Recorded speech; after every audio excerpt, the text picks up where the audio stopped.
बोल रहा हूँ। मैं आपको यूनिट 6 बीम पढ़ाने जा रहा हूँ। आगे का एक बार हो गया बीम पढ़ाने जा रहा हूँ।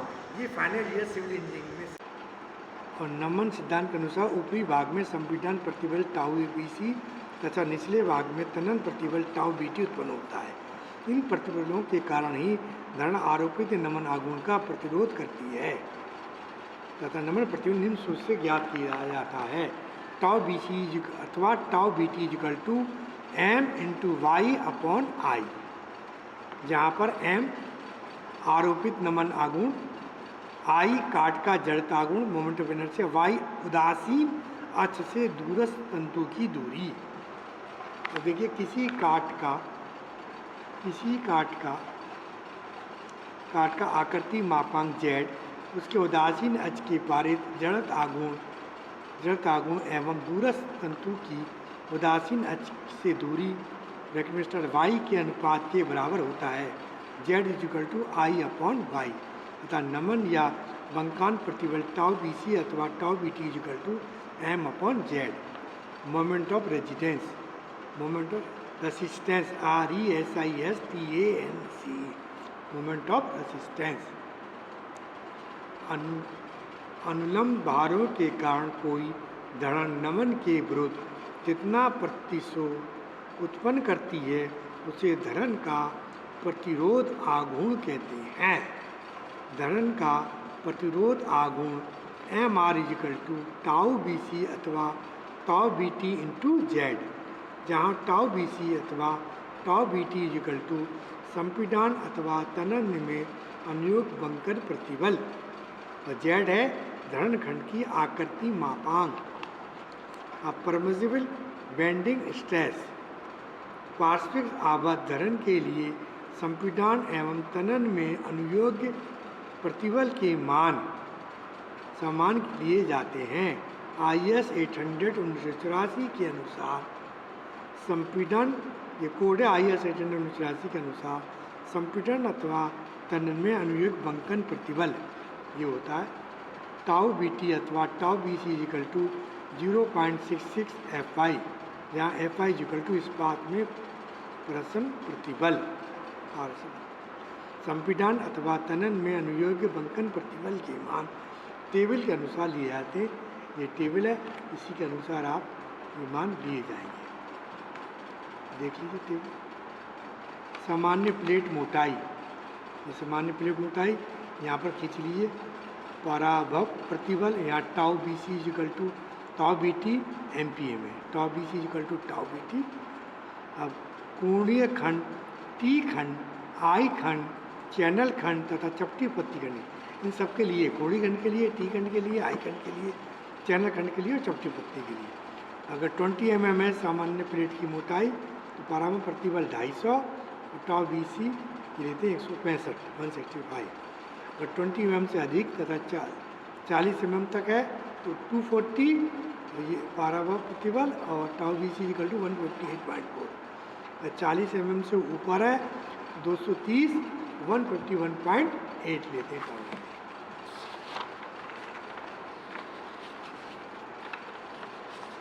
अब देख लीजिए ये खत्म हो गया। अब देखिए शियर स्ट्रेस, इनमें से समझिए शियर स्ट्रेस। धरण के प्रतिच्छेद काट के किसी बिंदु पर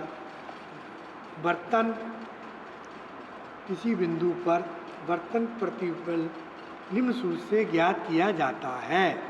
कर्तन प्रतिबल tau equal to V upon I into v into a y, जहाँ पर V इक्वल टू है काट का कर्तन बल, I है काट का जड़ता आघूर्ण, B है उस बिंदु P पर काट की चौड़ाई जहाँ कर्तन प्रतिबल ज्ञात करना है।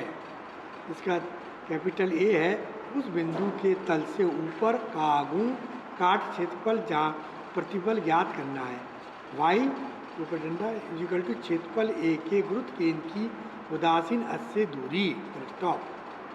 अब आयताकार काट की धरण में अपरूपण प्रतिबल उदासीन अक्ष पर अधिकतम तथा ऊपरी व निचले सिरों पर शून्य होता है। यदि संपूर्ण काट पर कर्तन प्रतिबल समान मान लिया जाए अब कर्तन प्रतिबल समान मान लिया जाए तब औसत कर्तन प्रतिबल टाउ वी ए निम्न सूत्र से ज्ञात करते हैं। वेल्डित इस्पात धरण खंड आई खंड एवं चैनल खंडों के लिए औसत कर्तन प्रतिबल tau v equal to v upon d into t डब्ल्यू, टी वेव और एफ आएगा तो फ्लेंज आएगा। जहाँ वी इजिकल टू काट का अपरूपण बल, d capital d equal to धरण खंड की गहराई, टी डब्ल्यू वेव की मोटाई, टी थिकनेस, वी डब्ल्यू दर्शाता है वेव की मोटाई। अब अधिकतम अपरूपण प्रतिबल का मान औसत अपरूपण प्रतिबल का 3/2 गुना होता है, अतः अधिकतम अपरूपण प्रतिबल tau v m equal to 3/2 tau v a. Permissible shear stress, permissible stress बता जा रहा हूँ। भारतीय मानक IS इंडियन स्टैंडर्ड 800 1984 के अनुसार अनुवेग भौतिक औसत अपरूपण प्रतिबल का मान निम्न सूत्र से ज्ञात किया जाता है। अनुवेग औसत अपरूपण प्रतिबल tau v equal to 0.40 into f y, जहाँ एफ वाई इजिकल टू इस्पात का पराभव प्रतिबल तथा अनुवेग अधिकतम अपरूपण प्रतिबल tau v m equal to 0.45 into f y. निम्न तालिका के अनुसार प्लेट की मोटाई के आधार पर औसत अपरूपण प्रतिबल मान ज्ञात किया जाता है। यानी सामान्य मोटाई इधर आपका लिख लीजिए tau v m p a में, तो अगर 20 mm का सामान्य मोटाई है तो ये एम पी ए में जो आएगा टाउ वी 100, और 20 mm से अधिक से 40 mm से कम 96 लेंगे, और 40 mm से अधिक तो 92 टाउ वी लेंगे।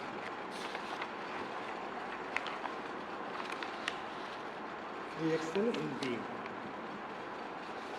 रिएक्शन इन बीम धरनों पर अनुलंब रिएक्शन इन बीम पढ़ाने आ रहा हूँ। धरनों पर अनुलंब भार लगाए जाते हैं तथा नमन के कारण धरनों में विक्षेप उत्पन्न होता है और धरनों का मध्य भाग या एक सिरा अपनी मूल विक्षेप स्थिति से नीचे की ओर झुक जाता है। इस झुकाव को ही विक्षेप कहते हैं, डिफ्लेक्शन कहते हैं। इस झुकाव को ही डिफ्लेक्शन कहते हैं, विक्षेप कहते हैं। भिन्न भिन्न के लिए तथा भिन्न धरनों के लिए अधिकतम विक्षेप के मान भी भिन्न भिन्न प्राप्त होते हैं। गणना में सुविधा की दृष्टि से यहाँ एक व्यापक सूत्र दिया जा रहा है। अधिकतम विक्षेप टाउ इजिकल टू लिखा के इंटू WL³ अपॉन EI, यहाँ पर के एक स्थिरांक है, कांस्टेंट है, W धरण पर कुल भार है, स्मॉल l जो प्रभावी पार्ट है, और ये यंग जो लिखा हुआ है ये यंग मॉडुलस, यंग मापांक कांस्टेंट होगा। I इजिकल टू F उदासीन अक्ष के पारित काट का जड़त्व आघूर्ण। परमिसिबल डिफ्लेक्शन, परमिसिबल डिफ्लेक्शन अनुवेग विक्षेप के मान भिन्न भिन्न धरनों के लिए निम्न प्रकार लिए जाते हैं। ये सब आपको न्यूमेरिकल में काम आएंगे, इसलिए मैं आपको थ्योरी बिल्कुल पढ़ा रहा हूँ, और आपके एग्जाम में भी छोटे छोटे क्वेश्चन पूछे जाएंगे, तो उसमें पूछ सकते हैं यूनिवर्सल क्या है, ये सब चीज़ों में आपको इसलिए पूरी थ्योरी पढ़ा रहा हूँ। शुद्ध लांबित धरण के लिए निम्न सूत्र ये आते हैं निम्न प्रकार के। कैसे? शुद्ध लांबित धरण के लिए अनुवेग विक्षेप हाउस से दर्शाते हैं L अपॉन 325। प्रहास धरण के लिए अनुवेग के विक्षेप टाउ इस तरह से 2 L अपॉन 325, जहाँ L इजिकल प्रभावी वाट है। लेटरी रेस्ट्रेंट बीम, अब आया लेटरी रेस्ट्रेंट बीम धरण की संपिंडान फ्लेंज के अनुलूम ऊर्ध्वाधर बलों के कारण पार्श्व दिशा में विक्षेपित होने की प्रबल संभावना रहती है।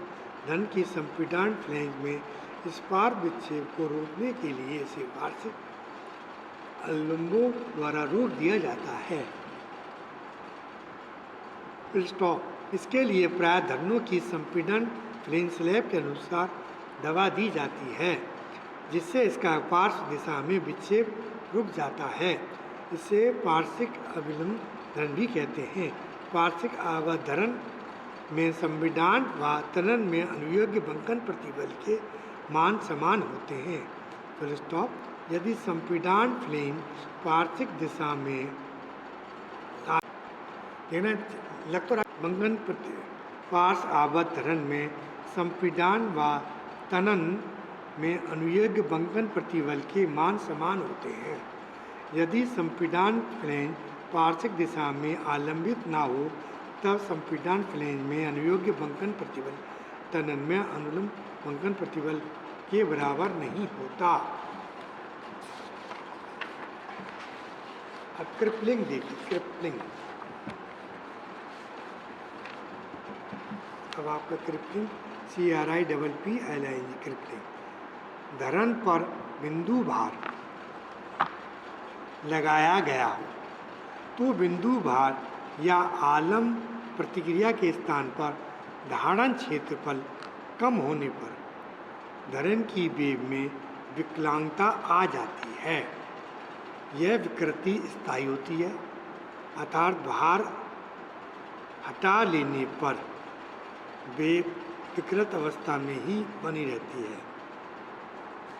इस प्रकार धारण क्षेत्र कम होने के कारण वास्तविक धारण प्रतिबल का मान अनुयोग्य धारण प्रतिबल से अधिक हो जाता है और वेव उस भार को सहन नहीं कर पाती है, इससे उसमें विकृति आ जाती है। बिंदु भार धारण पीरियड के संबंध वेव में स्थानांतरित होता है। अभी चित्र में देख लीजिए आप, मैं आपको चित्र समझा रहा हूँ, चित्र देख लीजिए आप।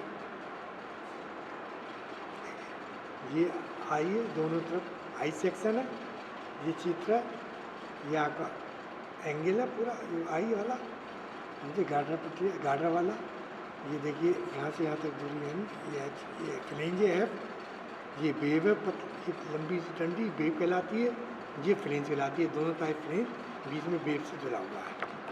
यहाँ देख लीजिए, ये फ्लेट की जड़ है, यहाँ से H1 N2, यहाँ से N2, ये यहाँ तक S2 हो गया, ये H1 हो गया प्लेट की जड़। ये कैपिटल B है, ये स्मॉल b, ये देखिए आप धारक प्लेट, और ये B और V।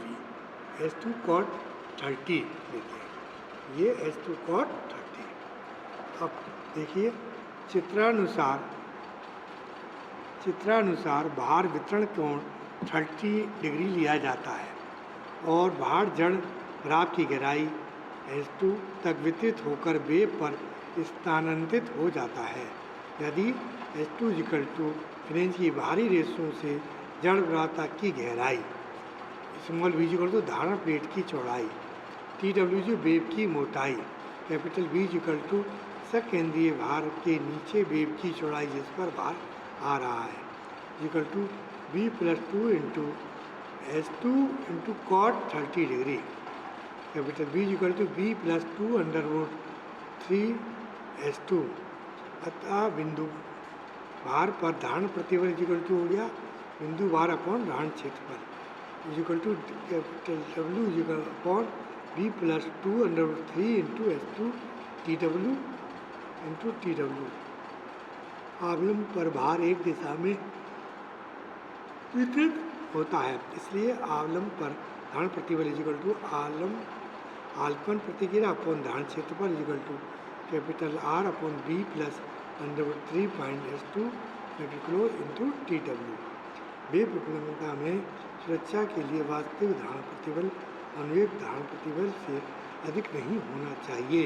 अनुयोग्य धारण प्रतिबल tau 0.75 into FI upon 187.5 MPa bracket star FY 250 MPa। अभी देखिए बकलिंग